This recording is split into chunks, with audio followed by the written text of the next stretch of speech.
Permitam-me começar com alguns anúncios de agenda para hoje. O presidente Trump viajará para a Escócia, onde visitará tanto Turnberry quanto Aberdeen, de 25 a 29 de julho. Durante a visita, o presidente Trump se reunirá novamente com o primeiro-ministro Starmer para refinar o grande acordo comercial que foi negociado entre os Estados Unidos e o Reino Unido. E o presidente e a primeira-dama viajarão para o Reino Unido para uma visita oficial de Estado de 17 a 19 de setembro, no final deste outono.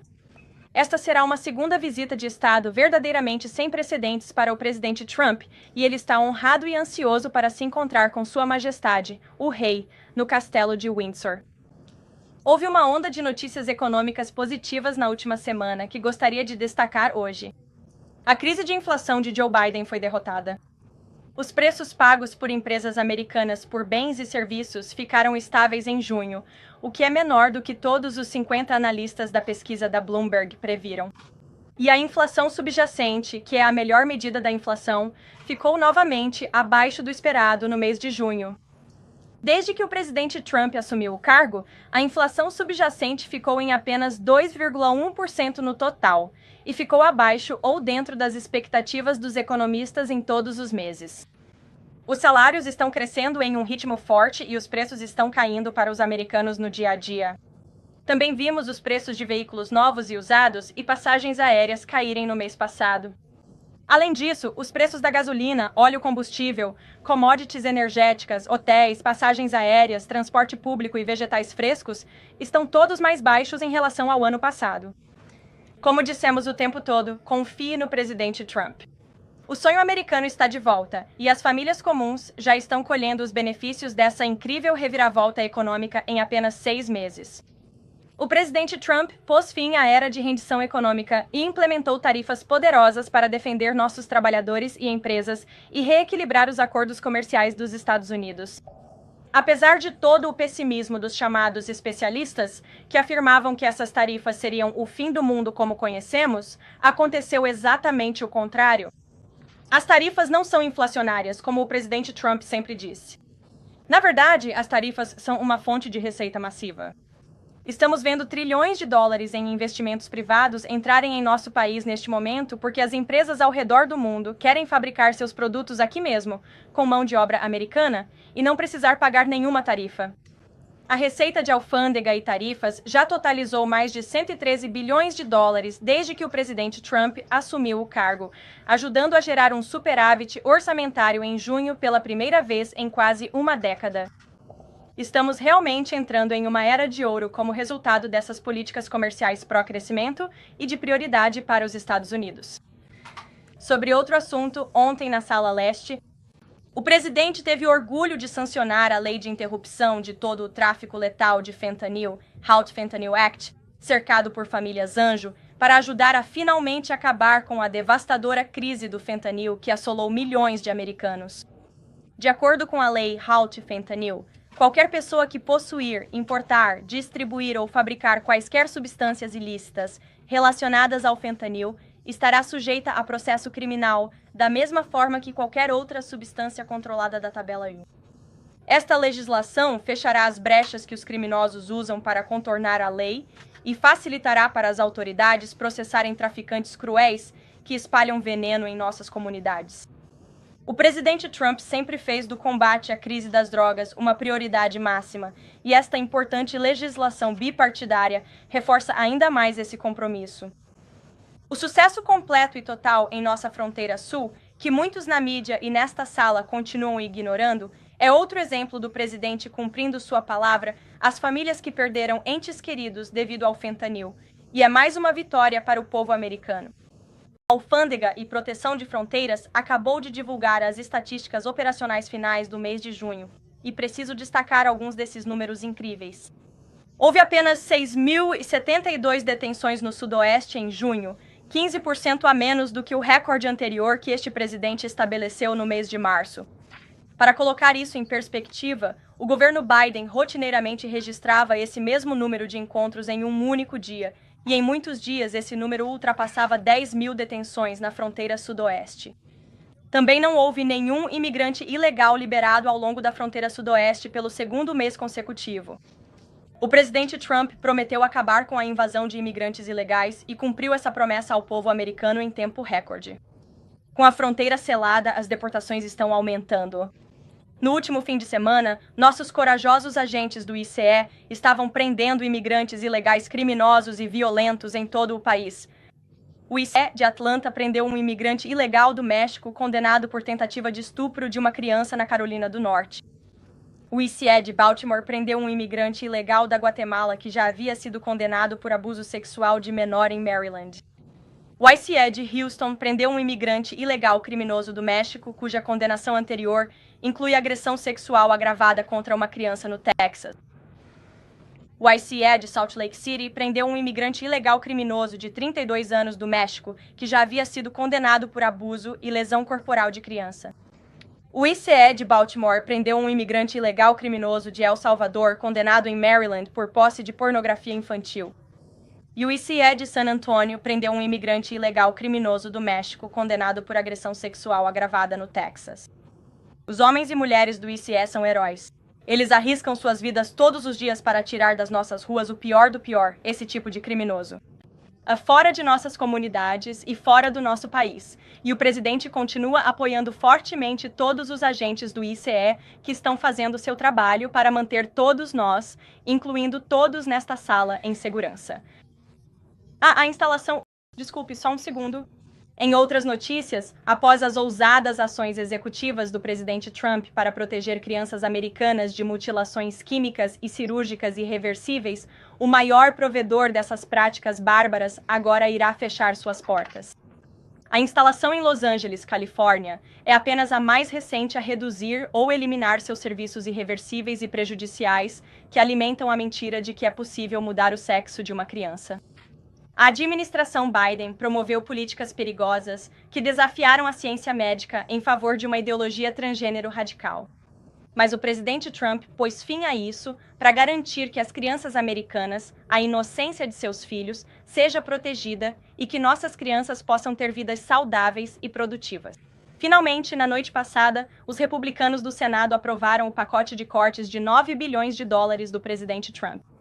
Isso ajudará a restaurar a sanidade fiscal em nosso país ao cancelar bilhões em ajuda externa desperdiçada e, finalmente, acabar com o financiamento dos contribuintes para a PBS e a NPR, duas organizações de mídia que, de forma absurda, usaram recursos federais para promover uma agenda partidária de esquerda por muitos anos.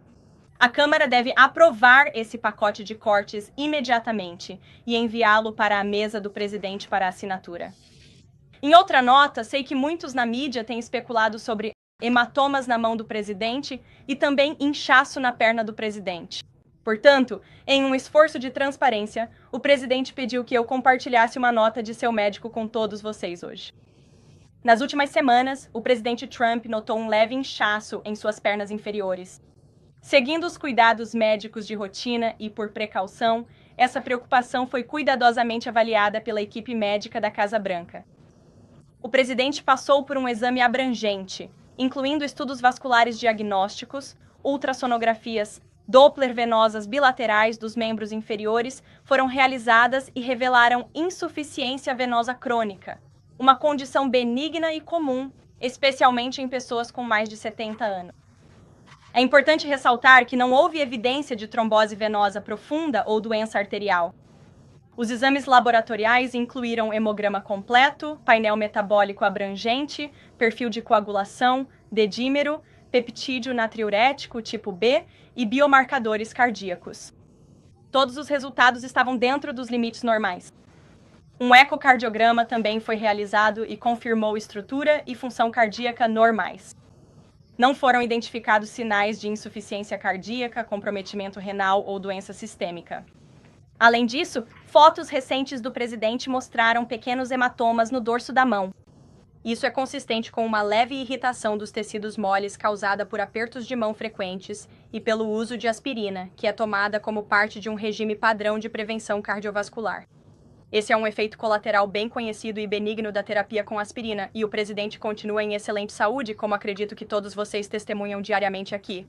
Portanto, o presidente quis que eu compartilhasse essa nota com todos vocês. Estou à disposição para responder a mais perguntas sobre isso. Vamos fornecer o memorando do médico, como sempre fazemos, e em seguida passaremos para as perguntas. Aqui, em nosso novo assento para a mídia, temos Frank Corva, correspondente da Casa Branca para a Bitcoin Magazine. Oportuno, a legislação sobre criptomoedas avança no Capitólio. Por que você não começa, Frank? Obrigado por estar aqui conosco. Muito obrigado. Ótimo, agradeço, Sr. Levitt. Claro. Eu estava curioso para saber se o presidente era a favor de remover toda e qualquer linguagem sobre moedas digitais de bancos centrais da Lei Genius, talvez como um meio de fazer com que isso fosse aprovado e colocado em sua mesa.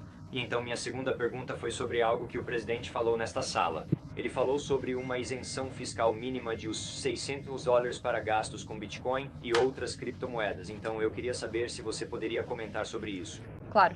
Bem, o presidente sinalizou seu apoio a uma isenção mínima para criptomoedas e o governo continua apoiando isso.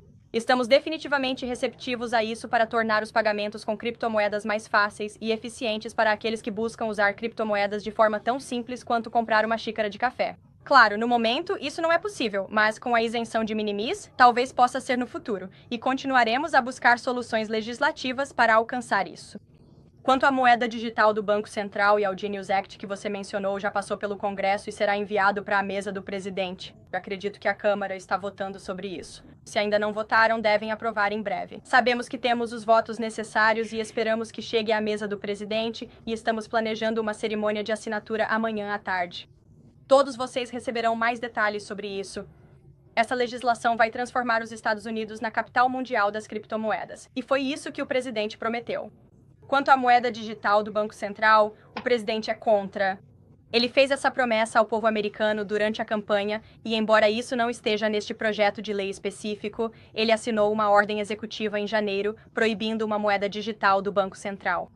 O governo apoia os esforços do Congresso para transformar essa ordem executiva em lei. E acredito que haverá futuras legislações relacionadas a cripto que passarão pelo Capitólio.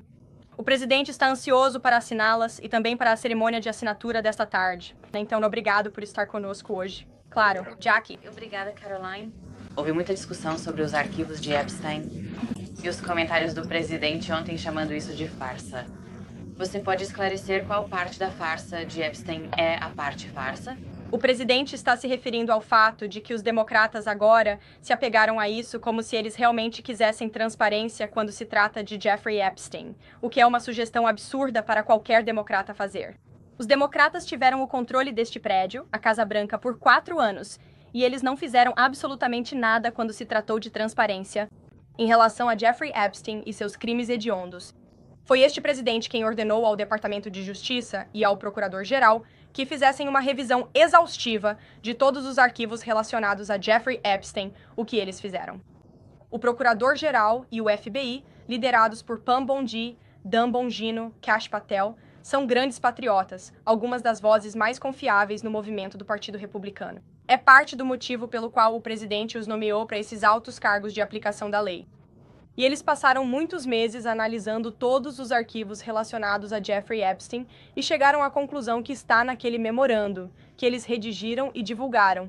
E, portanto, o presidente tem sido transparente. Ele cumpriu suas promessas ao povo americano, mas não gosta de ver os democratas e a grande mídia cobrindo isso como se fosse a maior história de que o povo americano se importa. O presidente tem trabalhado muito duro esta semana. Na terça-feira, ele foi à Pensilvânia, onde garantiu 90 bilhões de dólares em investimentos para o estado, para o povo daquele estado. Depois disso, ele voltou ao Salão Oval às 20 horas. Ele foi até lá para angariar votos para que a Lei Genius fosse sancionada, e graças aos seus esforços, esse projeto agora será aprovado e assinado. No dia seguinte, ontem, ele se reúne com um líder estrangeiro, o rei do Bahrein, para garantir mais investimentos para este país. E então, ontem à tarde, o presidente estava no Salão Leste da Casa Branca, consolando pais que perderam seus filhos por causa do fentanil, assinando uma legislação bipartidária, e nenhuma rede de TV a cabo deste país transmitiu esse evento ao vivo e o cobriu como deveria.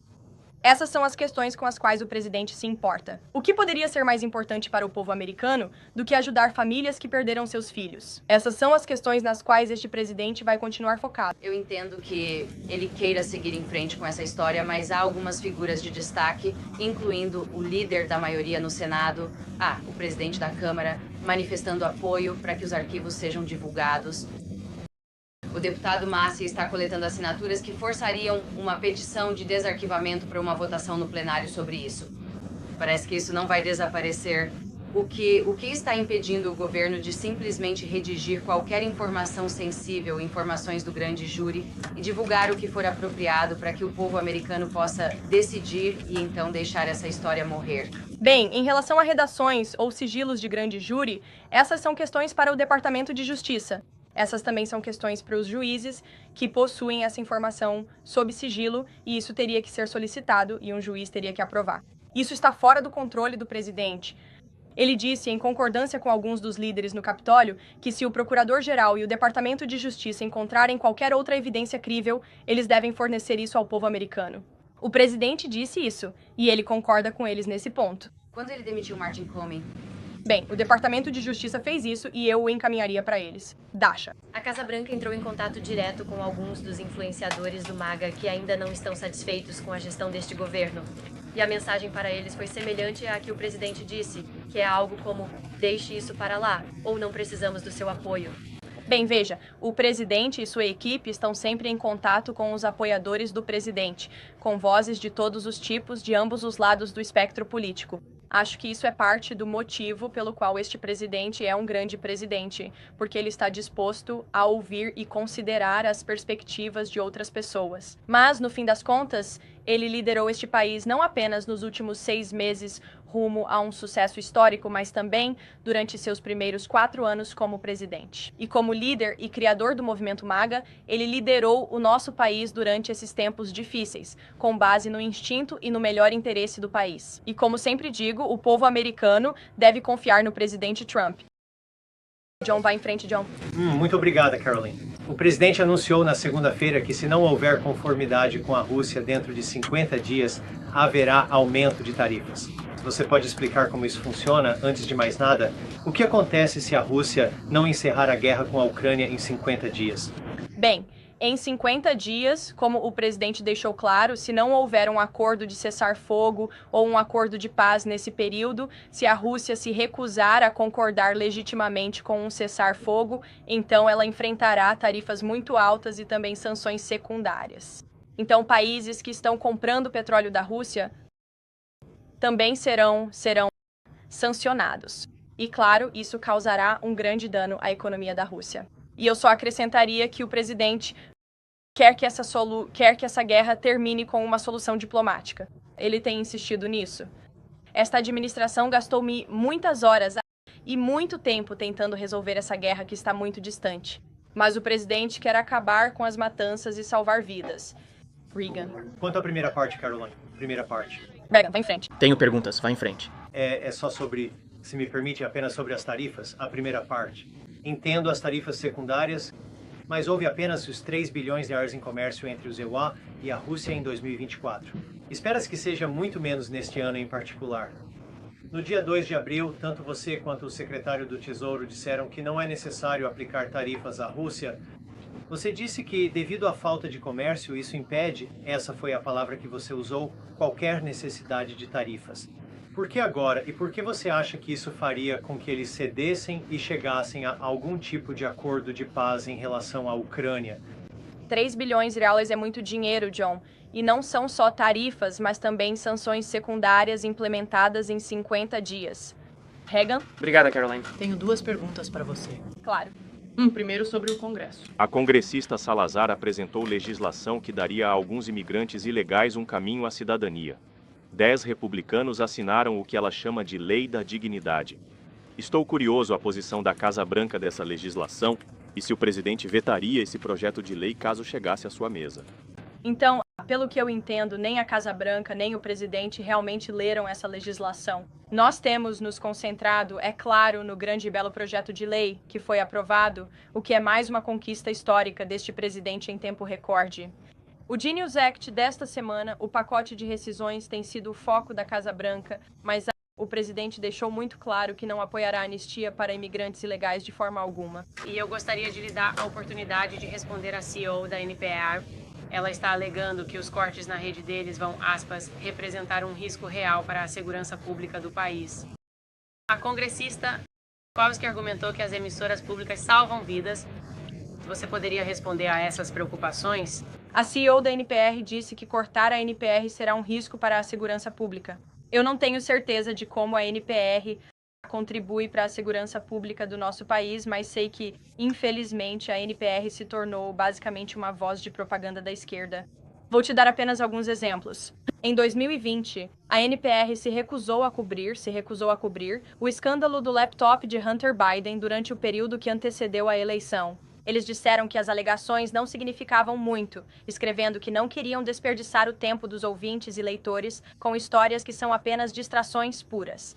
Isso não soa como uma opinião imparcial. Para mim, isso soa como uma opinião partidária. E esta é uma organização financiada pelos contribuintes. Em 2018, essa mesma CEO de quem você está falando chamou o presidente no Salão Oval, que quase 80 milhões de americanos elegeram, ela o chamou de racista. Compartilhou uma foto de si mesma usando um boné da campanha Biden for President, faz parte do conselho de um grupo ativista financiado por Soros. Em 2020, a correspondente da Casa Branca da PBS na época caracterizou o discurso do presidente Trump no Monte Rushmore como uma carta de amor ao ressentimento branco, promovendo o mito da América. Em 2017, a PBS dedicou um painel inteiro para discutir o que significa ser woke e privilégio branco. Em 2023, a mesa redonda da PBS sobre Washington semana encobriu a clara divindade mental de Joe Biden. Esse clipe é realmente muito legal. Eu encorajaria todos vocês a darem uma olhada. Estas não são organizações de notícias honestas. Esses são meios de comunicação partidários, de esquerda, que são financiados pelos contribuintes, e esta administração não acredita que isso seja um bom uso do tempo e do dinheiro dos contribuintes. Ed Lawrence. Ed, obrigado. Obrigada, Carolyn. Quero lhe perguntar sobre o Federal Reserve. Então, o presidente acredita que a postura ligeiramente restritiva da política monetária atual pode causar uma desaceleração econômica? E se ele acreditar nisso, quando? A que pausa você referindo? Não, a postura da política monetária é ligeiramente restritiva. O presidente acredita que essa postura ligeiramente restritiva pode causar uma desaceleração econômica por si só? Bem, eu não ouvi o presidente discutir isso especificamente. Mas o que eu sei em relação ao Federal Reserve é que o presidente tem sido muito transparente sobre seu descontentamento tanto com as políticas quanto com a gestão do Fed, e ele falou sobre isso com todos vocês de forma bastante detalhada no Salão Oval ontem. Sim, e no mês passado, mais uma. No mês passado, o primeiro-ministro canadense disse que o presidente concordou com o prazo de 21 de julho para trabalhar em um acordo comercial. Isso é daqui a 4 dias. Pode haver um acordo comercial com o Canadá em 4 dias? Bem, vamos ver. A equipe de comércio continua muito ativa em nossas conversas e discussões com o Canadá, como o próprio presidente já disse. Infelizmente, nossos vizinhos do norte têm sido bastante difíceis de lidar quando se trata de questões comerciais, mas no comércio de modo geral, como você sabe, 25 países já receberam cartas até agora diretamente do presidente com sua assinatura grande e bonita, desde o Japão até a Coreia, África do Sul, Cazaquistão, Malásia, só para citar alguns países. E o Canadá também recebeu uma carta referente aos 35%. Dito isso, se os países quiserem ter mais discussões legítimas, o governo Trump e a equipe comercial do presidente estão dispostos a ter mais conversas, mas essas cartas que esses países têm recebido são os acordos. E como o presidente disse, esses acordos serão feitos, elas são feitas sob medida para cada país com base nas preocupações dos Estados Unidos e no que é do melhor interesse do trabalhador americano e do povo americano. Carolina. Charlie, vai em frente. Obrigada, Carol. O presidente. Não, eu chamei o Charlie, mas Diana, você também pode ir. Vai em frente. O presidente disse que levantou a ideia de um promotor especial no caso Epstein. Você pode confirmar isso e ele pediu ao procurador-geral para fazer isso para nomear um promotor especial para investigar isso? Bem, a ideia foi lançada por alguém da mídia para o presidente. O presidente não recomendaria um promotor especial no caso Epstein. É assim que ele se sente. E quanto às suas discussões com o procurador-geral, não tenho certeza. Diana. Carolina. Muito obrigada. Você sabe qual foi a reação do presidente quando Mike Johnson disse que queria que arquivos adicionais, os arquivos de Epstein, fossem divulgados?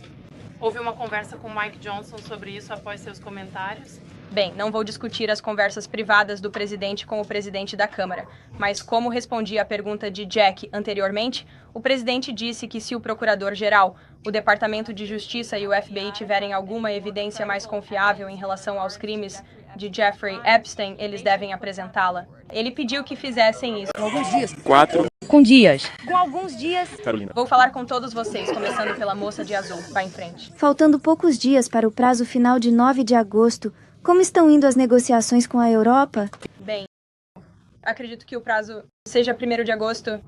Quanto à União Europeia, eles continuam muito interessados em negociar com o nosso país, por razões óbvias, sobre maneiras de reduzir suas barreiras tarifárias e não tarifárias que, há muito tempo, dizemos prejudicar nossos trabalhadores e nossas empresas. Então, a equipe comercial do presidente continua em negociações com a União Europeia?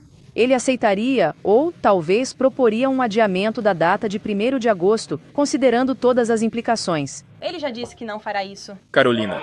Obrigado. Boa tarde, Caroline. Em Gaza, hoje... A Igreja Católica da Sagrada Família foi atingida por um projétil israelense.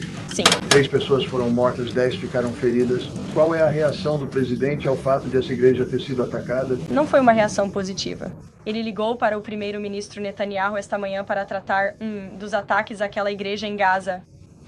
E eu entendo que o primeiro-ministro concordou em divulgar uma declaração que foi um erro dos israelenses atingirem aquela igreja católica.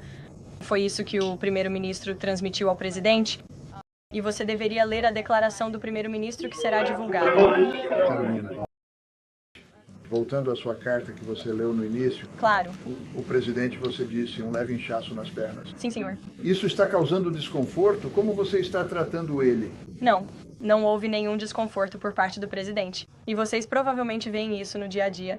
Ele trabalha 24 horas por dia. Quanto aos tratamentos, posso deixar para o médico do presidente e nós lhe entregaremos esta carta. Acredito que isso responderá a todas as suas perguntas. Carolina, há relatos de que um banqueiro nascido na China que trabalha em Atlanta para o Wells Fargo está sendo impedido de deixar a China.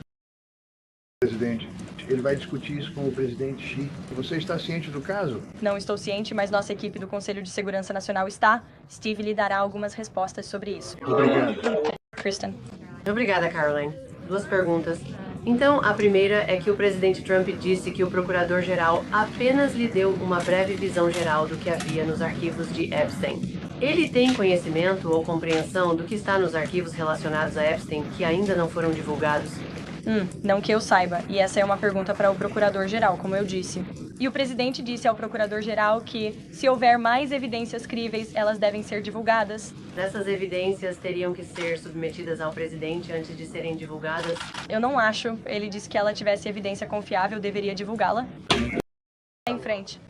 Obrigado. Vai em frente, sim. Ótimo. Obrigado. Obrigada, Caroline. 2 perguntas. Hoje... Pode prosseguir, Andrew. Não se preocupe.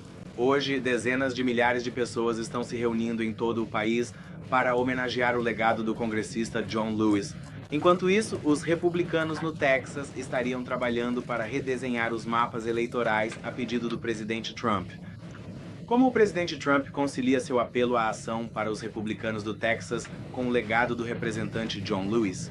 Não tenho certeza de como as duas coisas estão relacionadas. Acho que o presidente concordaria que John Lewis serviu ao nosso país por muitos e muitos anos e que isso não tem nada a ver com os esforços de redistritamento que estão em andamento pelos republicanos do Texas para adicionar cadeiras à sua legislatura. Eles têm o direito de fazer isso. O presidente falou sobre isso aos congressistas e congressistas que servem ao grande estado do Texas, mas depende deles e do seu legislativo fazer com que isso seja aprovado. Caroline, segunda pergunta. O presidente apoia o pedido do Departamento de Justiça de apenas 1 dia de prisão para o policial condenado pelo assassinato de Breonna Taylor? E que mensagem ele acredita que isso envia para a família dela e para as outras famílias que buscam justiça em casos de violência policial? Eu não conversei com o presidente sobre esse caso. Vai em frente. Só sobre o presidente. Vá à frente. Quando o presidente conheceu o presidente interino da Síria alguns meses atrás, ele o descreveu como um cara jovem, durão e atraente. Depois dos últimos confrontos na Síria nos últimos dias, o presidente Trump ainda apoia o presidente interino da Síria? Bem, o presidente ainda apoia o caminho da Síria para um país pacífico e próspero. E você recebeu uma atualização diretamente do secretário de Estado sobre a situação em andamento entre a Síria e Israel. Eu mesmo falei com ele esta manhã para obter uma atualização e assim que os Estados Unidos se envolveram neste conflito, conseguimos diminuir a tensão, evitar conflitos. Isso parece estar continuando. Israel concordou, ou a Síria concordou em recuar suas tropas que estavam na área onde o confronto estava ocorrendo e continuamos monitorando a situação de forma muito ativa. E o presidente quer ver a Síria se tornar um país próspero e estável, e ao suspender as sanções contra a Síria, ele está dando uma chance real para que isso aconteça e quer ver isso se concretizar. Andrew, pode prosseguir. Então, na terça-feira, o presidente contou uma história muito detalhada sobre seu tio, o renomado cientista John Trump, e Theodore Kaczynski, o falecido Unabomber. Ele disse que o Dr. Trump deu aulas para Ted Kaczynski. Ted Kaczynski só foi identificado como o Unabomber em 1996, 11 anos após a morte de John Trump. Teria sido impossível para John Trump discutir o Unabomber com o presidente. Então, do que ele estava falando? E tem uma observação a fazer. Andrew, com tantos problemas acontecendo no mundo, estou um pouco surpreso que você faça uma pergunta dessas, embora às vezes eu não fique surpreso vindo de você, eu diria. Mas mesmo assim, estou disposto a lhe dar uma resposta.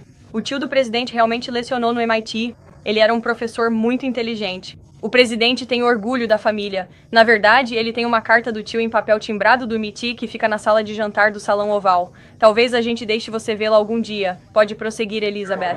Depois, Caroline, mais uma sobre... O presidente considerará perdoar Ghislaine Maxwell se o caso Epstein for uma farsa. Certo. Vou começar dizendo que o presidente disse na semana passada que não se envolveria no caso do prefeito de Nova York. Se essa corrida para prefeito ainda for o caso, dado seu histórico de atrair grandes multidões na cidade de Nova York, qual o motivo para ele ficar de fora dessa forma? Bem, veja, eu acho que o presidente reserva o direito de se envolver ou não em disputas eleitorais. E ele decidiu não se manifestar sobre a corrida para prefeito de Nova York, como você corretamente apontou. Embora ele tenha chegado a dizer que absolutamente não quer ver Zimi Dami, o eleito, que é um conhecido comunista que apoia a abolição da propriedade privada e o desfinanciamento da polícia. Ele fez declarações antissemitas bastante conhecidas. Seria um desastre para Nova York e para este país, e acho bastante revelador que esse indivíduo, um comunista conhecido, passou um tempo em Washington esta semana se reunindo com líderes no Capitólio. É realmente para lá que o Partido Democrata está indo. Claramente, eles não aprenderam nada com o dia 5 de novembro e a vitória esmagadora do presidente. Carolina. Maria, vai em frente. Você ainda vai? Obrigada, Caroline. Eu queria voltar aos hospitais que pararam de fornecer cirurgias transgênero e hormônios para crianças. Nesse caso, isso tem alguma coisa a ver com as intimações do Departamento de Justiça da semana passada? Devemos esperar que mais hospitais encerrem seus programas? E eu também queria perguntar o que você acha de todas essas reportagens da mídia, especialmente da AP, que eu notei, que retratam essas crianças como se estivessem perdendo algo que está salvando suas vidas. Sim. Acho que o presidente falou bastante sobre esse assunto, que é uma questão política, mas também realmente uma questão cultural que impacta crianças e famílias.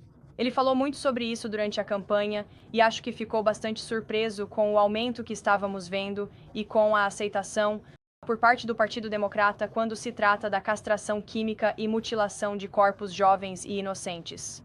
E por isso o presidente fez disso uma prioridade logo no início, assinando ordens executivas muito rigorosas para cortar o financiamento de qualquer hospital ou qualquer estabelecimento médico neste país que ofereça esses procedimentos bárbaros. E como resultado dessa política firme e da posição de bom senso do presidente sobre esse tema, tivemos uma resposta tão esmagadora, o que é ótimo para as crianças do Arizona. O Hospital Infantil de Phoenix parou de fornecer bloqueadores de puberdade e terapia hormonal para menores. Na Califórnia, a Stanford Medicine encerrou as cirurgias de mudança de sexo para menores. O Hospital Infantil de Los Angeles está fechando seu programa cirúrgico do Centro de Saúde e Desenvolvimento para Jovens Trans. Em Illinois, o Hospital Infantil Lurie de Chicago parou de realizar cirurgias de mudança de sexo. Mais uma vez, vamos pensar sobre o que estamos falando aqui. Cirurgias de mudança de sexo para menores. Essas são práticas bárbaras que nenhuma criança inocente deveria ter que suportar. E o presidente quer proteger a inocência das crianças, e eu sei que a grande maioria dos americanos o apoia nesse esforço. Esse é um esforço muito popular e de senso comum que esta administração tomou, e vimos muitas dessas instituições médicas seguirem as ordens executivas do presidente. Mas continuaremos a tomar novas medidas sobre esta questão importante. Garrett. Eu também, se você me permite. Sobre o pacote de rescisões, gostaria de saber o que a Casa Branca pensa da teoria de que ele aumenta as chances de uma paralisação? A teoria é: Por que algum democrata votaria em um acordo bipartidário de gastos com republicanos, se eles podem se virar e recuperar o dinheiro no dia seguinte? Olha, de 9 bilhões de wires em lixo que estavam em nosso financiamento federal e que agora estão sendo rescindidos. Isso é algo bom para o povo americano e para o contribuinte americano. E acho que nossa diretora do Escritório de Administração e Orçamento estava dizendo: esse processo deveria ser mais bipartidário. Houve um tempo neste país em que os democratas também se importavam em eliminar o desperdício, a fraude e o abuso nos nossos gastos federais. Acho que todo americano concorda que o governo gasta dinheiro demais com coisas que não importam.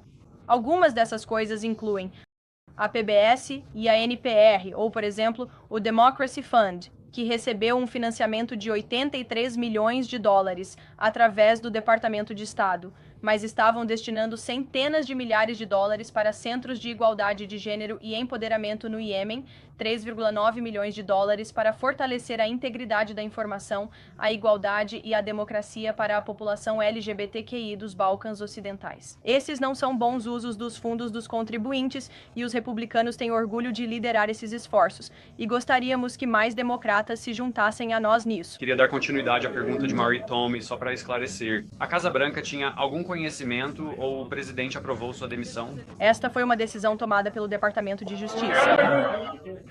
Caroline. Houve um acordo feito entre o Departamento de Imigração e Alfândega e os Centros de Serviços Medicaid e Medicare sobre o acesso às informações do Medicaid para 92 milhões de beneficiários do Medicaid em todo o país. Isso inclui informações de saúde. Então, como isso não viola as violações da IPA e as preocupações com a privacidade, por exemplo, dos cidadãos americanos? Vou ter que repassar isso para o Departamento de Imigração e Alfândega. Não estou familiarizado com o acordo que eles fizeram. Obrigado. Obrigada, Caroline. Duas perguntas. Roosevelt disse hoje que vai investigar os custos excessivos do projeto de renovação do FED. Existe um prazo para ele retornar com as conclusões ao presidente? Acredito que não há um prazo definido pelo presidente para o Roosevelt, mas, novamente, acho que é um bom uso do tempo dos contribuintes investigar esse projeto, que está milhões e milhões de dólares acima do orçamento. É para uma grande e bela mansão para o presidente do Federal Reserve, e eu entendo que custou muito mais do que o belo palácio onde muitos de vocês estiveram conosco quando fomos ao exterior. Então, é completamente desnecessário. É caro e acho que é bom que o governo liderado pelo presidente esteja investigando isso. E se o governo descobrisse irregularidades ou fraude, o presidente consideraria demitir Jerome Powell? Olha, é uma pergunta hipotética. Vamos ver no que vai dar. O presidente falou ontem sobre como se sente sobre esse assunto. Claro, vai em frente. Muito obrigada, Caroline. Então vimos o embaixador Rushelby chegar ao julgamento do primeiro-ministro Netanyahu para mostrar seu apoio. O presidente planeja impor algum tipo de sanção contra o sistema judiciário de Israel? Não tenho nenhuma atualização para você sobre isso, nem nenhum anúncio a esse respeito. Não acredito nisso. O presidente acredita que a justiça foi feita no caso Epstein? Veja, o presidente acredita que ordenou que o Departamento de Justiça fizesse uma revisão exaustiva e completa e eles fizeram isso. E todos concordaram, o diretor do FBI, o vice-diretor do FBI, o procurador-geral, no memorando que eles redigiram e divulgaram. Concede a estrangeiros ilegais o status legal por períodos de 7 anos. Também oferece um caminho permanente para residência para os chamados Dreamers e, você sabe, o presidente Trump e a secretária do Trabalho Chaves, que anteriormente foi coautora de uma versão deste projeto quando estava na Câmara, já falaram sobre um acordo de trabalho semelhante ao projeto Eu Acredito. Qual é a diferença entre um acordo de trabalho e anistia? Veja, como eu disse a Reagan, o presidente e a Casa Branca não revisaram essa parte específica da legislação. Não é aí que nosso foco tem estado, mas o presidente, por exemplo, tem sido muito claro. Ele não apoia a anistia. Caroline. Olha só alguns amigos lá atrás. Brian, vai em frente. Muito obrigado, era fundo da sala. Muito obrigado. Você não chegou cedo o suficiente para conseguir um bom lugar aqui na frente. Eu adorei alguma atualização sobre o Alto Penn. Eu sei que houve, o Departamento de Justiça e outros estavam analisando os milhares de documentos que foram assinados pouco antes de Joe Biden deixar o cargo. Alguma atualização sobre o Alto Penn? Sim. Não estou rindo de você, só estou rindo de como você está longe e vocês vão precisar de alguns microfones aí atrás. Sobre a investigação do Alto Penn, sim. O escritório do Conselho da Casa Branca iniciou sua própria investigação sobre o uso do Alto Penn pelo ex-presidente Biden. Nós solicitamos alguns documentos aos arquivos nacionais e, novamente, como já disse muitas vezes deste púlpito, e o presidente também já afirmou, é extremamente importante que descubramos quem realmente estava à frente do processo de tomada de decisão aqui na Casa Branca, porque o ex-presidente Biden admitiu ao The New York Times. Eu entendo que ele nunca deu entrevistas quando estava aqui, mas agora, de repente, ele quer dar uma. E ele disse que, na verdade, não revisou cada indulto que assinou ao sair do cargo. Isso é extremamente preocupante, e posso garantir que é algo que este presidente jamais toleraria. Este é um presidente que assina documentos o tempo todo. Qualquer documento com implicações legais tem a assinatura deste presidente, porque é ele quem toma as decisões. Não parece que essa era a verdade na Casa Branca anterior, e eu sei que o povo americano quer receber respostas sobre quem estava no comando, porque as decisões que foram tomadas neste lugar realmente destruíram nosso país e nós merecemos chegar ao fundo disso. Marque lá atrás. Obrigado. Alguns grupos cristãos estão reclamando que não conseguem obter vistos tão rapidamente para viajar a Israel, e isso já foi levado à estação do embaixador Huckabee. A Casa Branca está ciente disso? Tem alguma reação a respeito? E isso faz parte da decepção atual com o governo de Netanyahu? Olha, não estou ciente disso, Mark, mas tenho certeza de que, novamente, nosso Conselho de Segurança Nacional está, assim como o Departamento de Estado. Como você sabe, os vistos de viagem passam pela equipe do secretário Rubio ali, com quem trabalhamos muito de perto. Então, vamos verificar essa questão, mas eu sei que, de modo geral, este presidente e o governo realmente querem simplificar o processo de visto para facilitar tanto para os americanos que desejam viajar para o exterior, quanto para as pessoas do exterior que querem vir para o nosso país. A maneira legal. Eu ia falar com o cavalheiro acima de você, mas vai em frente, Libby. E então você. Ok, 2 perguntas para você. A primeira é que durante a cúpula nacional, o secretário Gnome sugeriu que poderia haver algumas mudanças nos limites de liquidez da TSA. O presidente está ciente disso? É uma ideia que ele está apoiando? E como seria esse cronograma e as mudanças? Claro. Eu repassaria a questão ao Departamento de Segurança Interna, mas vi os comentários do secretário Gnome e achei ótimos. No primeiro dia, ela perguntou à TSA, o que estamos fazendo, certo? O que estamos fazendo errado? Como podemos tornar as viagens aéreas mais eficientes e, ao mesmo tempo, manter a máxima segurança para passageiros e viajantes americanos? E eu sei que eles anunciaram que não será mais necessário tirar os sapatos no aeroporto, o que acho uma ótima notícia para todos nós que viajamos muito. Mas orientações ou decisões adicionais, claro, isso está sob a responsabilidade da secretária de Segurança Interna e eu remeteria a questão a ela. A análise é sobre a viagem de Bondy e Burgum hoje para Alcatraz. Estou curioso para saber como será o financiamento para isso. E quem o presidente quer ver preso lá, se isso acontecer. Claro. Bem, essa foi uma ideia do presidente. Ele falou sobre isso em maio e orientou seu governo a revisar um plano de reabertura de Alcatraz, se possível, e é por isso que o procurador-geral e o secretário do Interior viajaram para lá hoje. Eles estão visitando o local. E se a prisão de Alcatraz for reaberta, ela ficará sob a responsabilidade do Departamento de Prisões. E o secretário do Interior também teria um papel importante nisso, então eles estão lá hoje para avaliar o local, e tenho certeza de que você ouvirá mais deles sobre isso depois. E só para dar continuidade, Libby, sobre quem o presidente quer ver abrigado em Alcatraz. Os piores dos piores criminosos deste país. Tanto criminosos americanos que condenam crimes hediondos, quanto criminosos estrangeiros ilegais. Antes da deportação também. Vai em frente.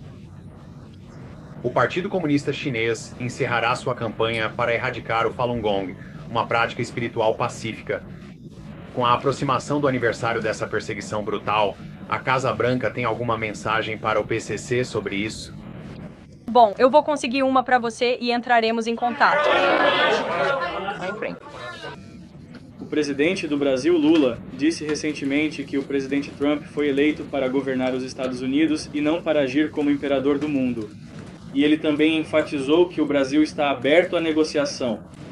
Gostaria de ouvir o que você tem a dizer sobre isso, o que o governo tem a dizer sobre isso. E especificamente, quais áreas estão atualmente abertas à negociação à luz das tarifas de 50% que foram anunciadas? Obrigado. Claro. Bem, o presidente certamente não está tentando ser o imperador do mundo. Ele é um presidente forte para os Estados Unidos da América e também é o líder do mundo livre. e vimos uma grande mudança em todo o mundo por causa da forte liderança deste presidente. Em relação ao Brasil, o presidente enviou uma carta ao Brasil anunciando a nova porcentagem da tarifa. Ele também instruiu nosso embaixador do USTR, Jameson Greer, a iniciar uma investigação sobre o Brasil sob a seção 301 da Lei de Comércio de 1974, criada para lidar com práticas estrangeiras desleais que afetam o comércio dos emuários. Durante anos, sabemos que as regulações digitais do Brasil e a fraca proteção à propriedade intelectual têm prejudicado empresas americanas de tecnologia e inovação. E a tolerância deles com o desmatamento ilegal e outras práticas ambientais coloca produtores, fabricantes, agricultores e pecuaristas americanos que seguem padrões ambientais melhores em desvantagem competitiva. Portanto, este presidente sempre age no melhor interesse do povo americano e dos Estados Unidos da América e continuará a fazê-lo. Até mais. Agradeço o entusiasmo de hoje.